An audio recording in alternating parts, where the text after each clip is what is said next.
smoked at a party. The trauma shattered her. She spiraled into heavier drug use, trading her body for a fix, and ended up pregnant with no idea who the father was. She explains how she ate to keep people away, building a physical wall to protect herself from a world that had proven to be monstrous. This trauma is the core wound. Her food addiction became a desperate and destructive coping mechanism for unbearable psychological pain. Sometimes my mom wants me to bring extra food into the room without my grandma knowing. I usually tell her no, and then she tries to bribe me, or she'll get mad. I hate the fact that me and my son share a room. We see Kirsten's son, Nako, being manipulated into sneaking her food. He admits she bribes him or gets angry if he says no, trapping him in a cycle of enabling just to keep the peace. This is the toxic family dynamic that fuels addiction. He's just a kid, forced into the role of a secret supplier for his mother's self-destruction. This isn't just about food, it's about a deeply broken family system where love has been twisted into compliance. I don't want to be like this anymore. I want to change. So what's keeping you from making the change? I feel like that's all I have left.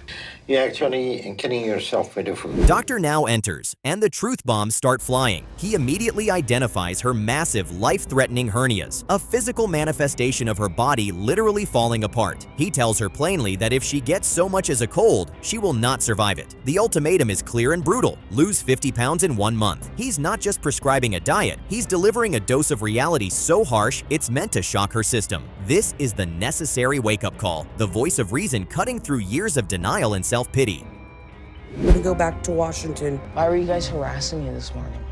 Waking you up is not harassing Yes, it you. was. I told you guys to leave me alone like 8 times. Here is the first major stumble. Kirsten's son, Nako, is actively sabotaging her progress. He's being rude, defiant, and waving forbidden food in her face, triggering her stress eating. The tension in the house is explosive. This isn't just teenage rebellion, it's a direct challenge to her recovery. This relapse forces a moment of clarity. Kirsten and her mother realize that for her to succeed, this toxic dynamic must change. The painful but necessary decision is made. Nako has to go back to Washington. She has to remove the saboteur from her environment to save herself. They wouldn't give me anything to drink. I'm not asking for pop, I'm asking for water. It's like we're in the United States and people have some water.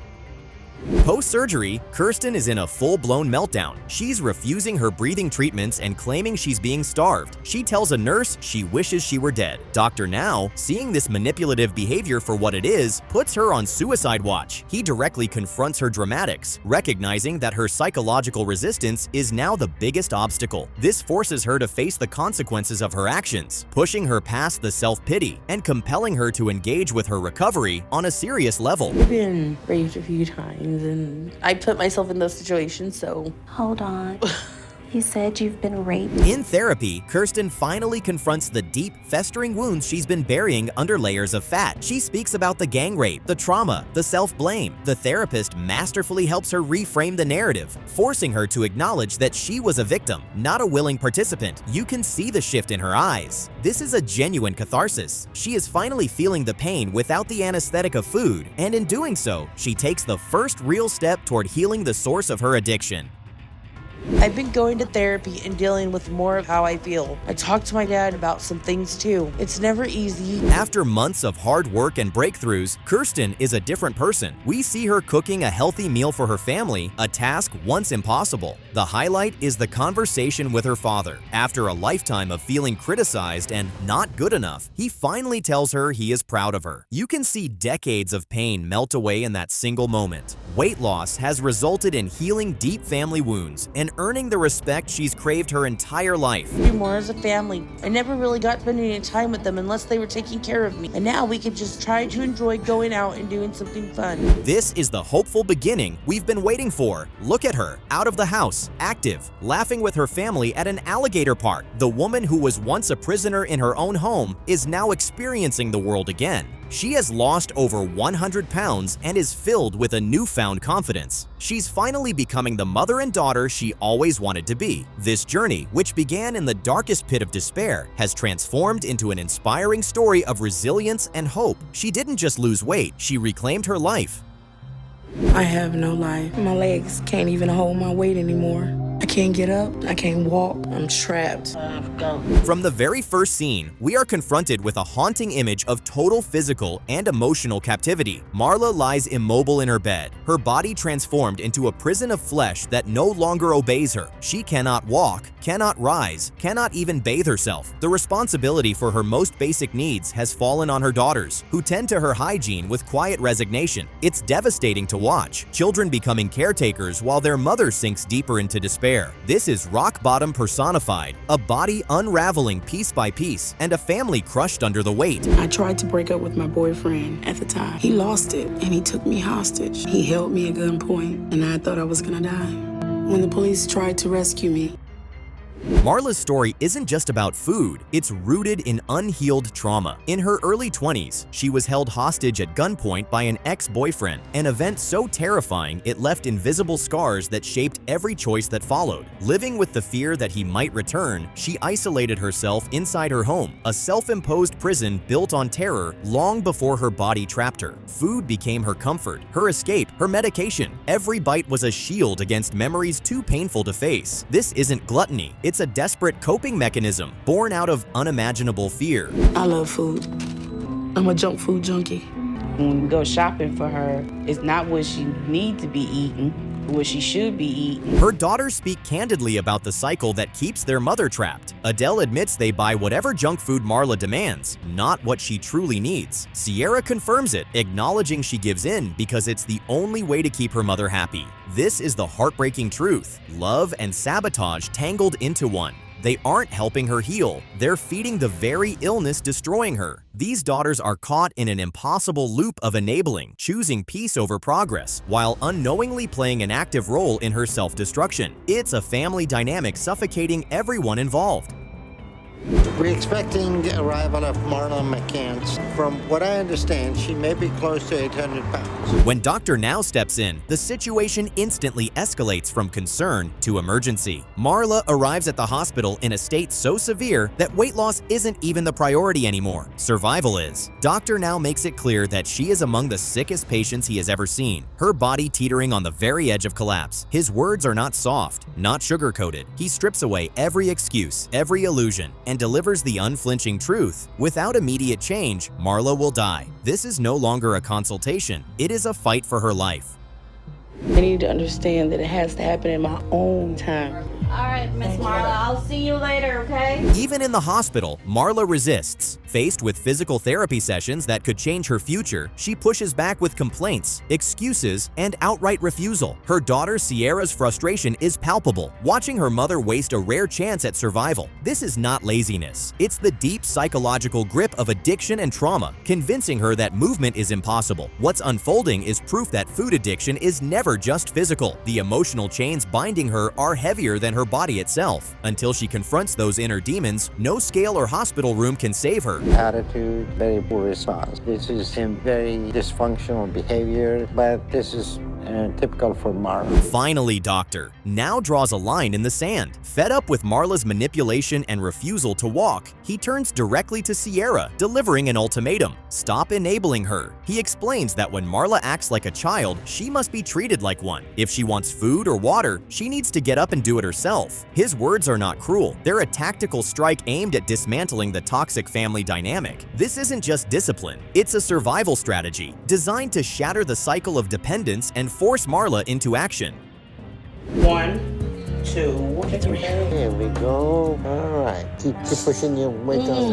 Okay. All right. With Dr. Now and EMTs at her side, Marla finally attempts to stand. Years of fear and doubt flash across her face, but then, against all odds, she rises. For the first time in so long, she's standing on her own 2 feet. The significance is overwhelming. This isn't just physical progress, it's psychological liberation. The wall of "I can't" collapses into dust, replaced with the first sparks of possibility. It is a breathtaking moment, a victory that marks the beginning of true transformation. So whenever you're ready, here you go. Keep going, keep going. Keep going, you're almost there. Keep going, you're almost there. All right. There you go.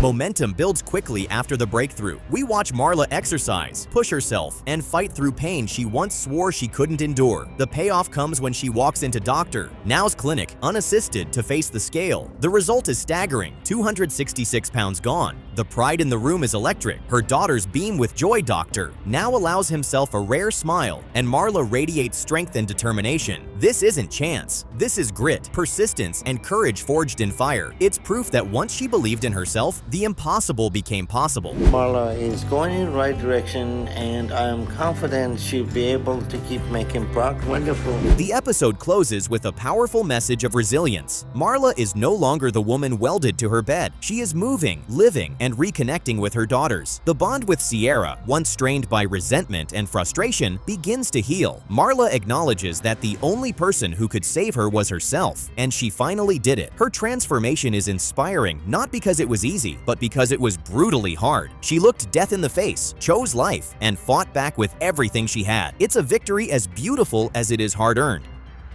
I am absolutely trapped in this body. I've let myself get way out of control. Pauline describes her day-to-day life as dying, suffocating under her own body, unable to move without help. The heartbreaking reality is that her niece must care for her most basic hygiene, a level of dependency that strips away every shred of dignity. Pauline confesses her greatest dream is something most of us take for granted, being able to shower, get dressed, and simply walk outside. It's a cry for freedom from a body that has become a prison, the very definition of despair. We went hungry a lot. The feelings that came with being hungry was helpless feeling, like there's nowhere you can get food. Like you'd search every cupboard and they were all empty. Pauline's childhood wasn't filled with the usual indulgences of youth, but marked by genuine starvation after her parents' bitter divorce. With cupboards empty and food scarce, she grew up with a gnawing fear of hunger that imprinted itself into her young mind. When food finally became available, she clung to it obsessively, sneaking snacks and overeating to fend off the terror of scarcity. By 17, her weight had already ballooned to nearly 300 pounds. That primal trauma laid the foundation for her addiction, twisting nourishment into a desperate form of emotional survival.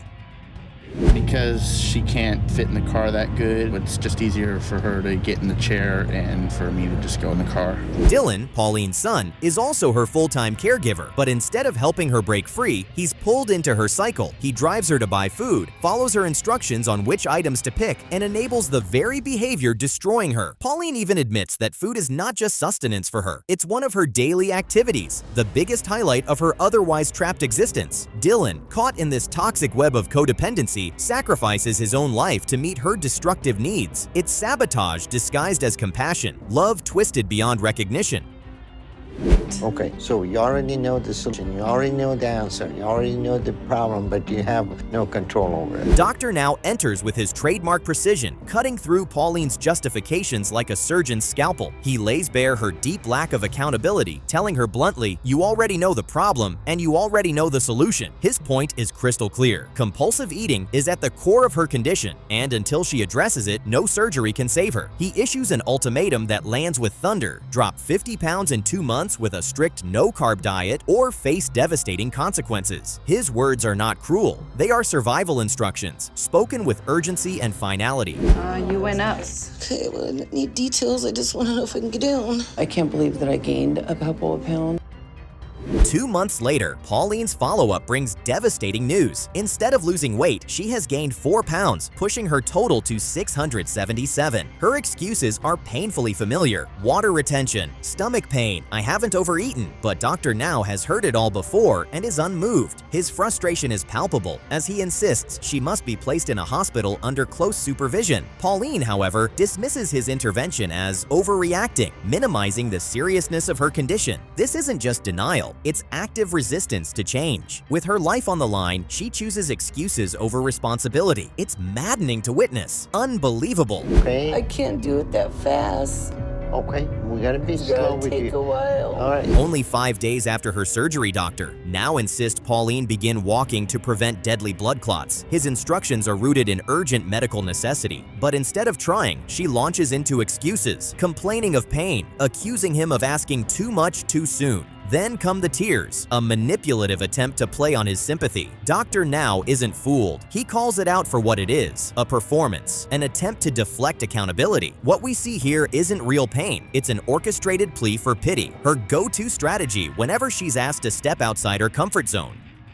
This is really disappointing. She only has gotten up to walk once. Pauline's refusal to move post-surgery forces doctor now to take extreme precautions. He orders the surgical placement of a filter in her leg to reduce the risk of a deadly clot. His commentary is brutal, yet honest. She is very self-destructive and does not seem to want to change. This isn't just a medical procedure. It's physical proof of her rebellion against survival itself. Even with death looming, she resists responsibility. Dr. Now's actions highlight her tragic reality. She is pushing him to intervene against her own will, sabotaging her recovery step by step. Right now. And get you out. No, I'm not doing it right now. This is not a picking and choosing thing. Pauline has been in the hospital for a couple months. Pauline is finally cleared to return home, yet instead of gratitude, her resistance continues. When Dr. Now asks for her weight, she throws a tantrum, refusing to step on the scale because she isn't dressed. It's another flimsy excuse to avoid accountability. Behind the scenes, Dr. Now voices his deep concern. All progress will likely unravel once she's outside the hospital's strict structure. This supposed milestone of recovery is tainted by her continued refusal to cooperate. Pauline clings to the illusion of control while actively dismantling her own future. It's frustrating, tragic, and infuriating.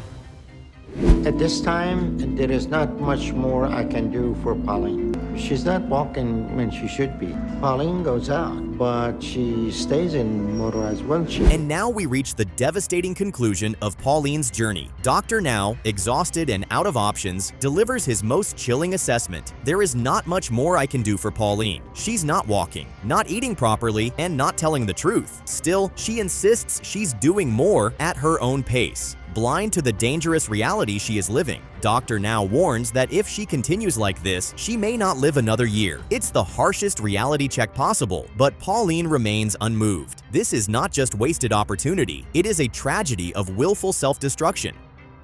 Can you help me put my socks on? A lot of times they end up having to help me, and I hate that because it makes me feel like a burden. Bethany is in so much pain she can barely move, yet she has 2 daughters, one of whom is just a child. Zoe, her 10-year-old, has to put her mother's socks on. The older daughter, Isabella, is forced into the role of matriarch, cooking, cleaning, and mothering her own sister. Bethany admits she feels like a burden, and honestly, she is. She has outsourced her parental responsibilities to her children, trapping them in a cycle of caregiving that is robbing them of their own lives. I don't have food and snacks that I want. So no matter what, I'm making sure we're getting those things. And even though it takes a lot out of me, it's exciting for me. Folks, this is enabling at its worst. We see Bethany sitting in the car while her daughter Isabella does the grocery shopping. Isabella's confession is heartbreaking. She knows that by buying the food, she is contributing to her mother's decline. But she's trapped. If she refuses, she faces her mother's anger and hatred. If she complies, she's feeding the very addiction that is killing her. This poor girl is caught in a no-win situation, forced to be both caregiver and supplier in this toxic circus. Like it is now, where I have to have it. And the first time I remember that being how it was when my mom tried to commit suicide. The root of her trauma is a gut-wrenching 1-2 punch. First, her mother's suicide attempt when Bethany was just a child, followed by the discovery of a letter blaming Bethany for her mother's despair. Then, the horror of being sexually assaulted by a violent boyfriend at 14. This backstory is literally a clinical file of profound betrayal and trauma. These horrific events lead to her using food as a shield, a sedative, the only comfort she could find in a world that had become a minefield of pain. Need to start now. Okay. So I'm going to put you in a 1,200 calorie a day, high protein and low carb diet.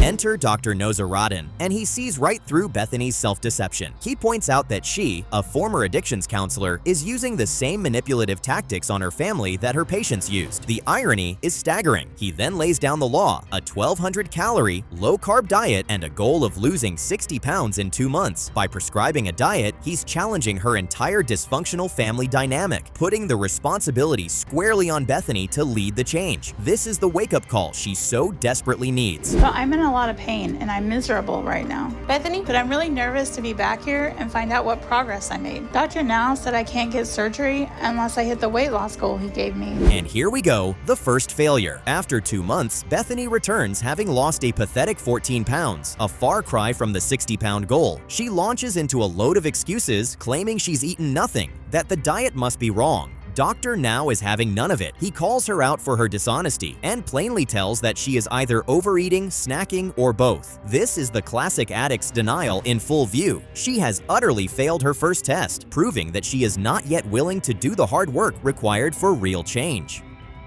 Get your sleep back out and start gaining again, and once that happens, that will likely be it for you. We won't be able to help you at that point. People, the delusion is off the charts. After a month on a liquid diet post-surgery, Bethany has lost a mere 4 pounds when she should have lost at least 15. She says she's shocked, claiming she has no idea how it's possible. She insists she's not overeating because she's on liquids. This is a masterclass in self-deception. Dr. Now is concerned her emotional issues are sabotaging her, but Bethany is still playing the victim of a mysterious metabolic anomaly. This medical mystery is a psychological one, and she is refusing to look in the mirror. Bethany is starting to head down a very unfortunate and dangerous path. When a patient has their physical drive to eat suppressed, Bethany returns and she's gained 6 pounds. Dr. Now doesn't mince words, telling her the situation is really bad and that she is on a dangerous path. He confronts her magical thinking head-on, explaining that the surgery is not a cure and that her emotional issues are driving her to eat. His warning is simple: she must take therapy seriously or she will regain all the weight and die. He books an endoscopy to see if she's already stretching her stomach, a clear sign that her self-sabotage is becoming physically destructive. I see the point. So because of that, I'm ready to tell Dr. Now I don't plan on continuing with his program, and I just hope he understands that. Here, we see the final, desperate act of a woman clinging to her miserable excuses. Dr. Now calls Bethany after she misses her appointment, and she announces she is quitting the program. Her rationale is pure delusion. She claims the surgery didn't work, that it was supposed to take away her cravings, and since it didn't, the program has failed her. She's thankful for his help while at the same time rejecting his core message. What she thinks is a reasoned decision is the ultimate abdication of responsibility, a retreat back into the comfort of her addiction. Anything, let me know, okay? Okay, bye, Dr. Now. Bethany's choice at this point is obviously very unfortunate, but the reality is that she's been looking for a quick fix. And so, we arrive at the tragic conclusion. Dr. Now nails it in his final assessment. Bethany was always looking for a quick fix and was never willing to put in the effort. Her decision to quit is the inevitable outcome of her refusal to confront her demons. The episode ends with the chilling reality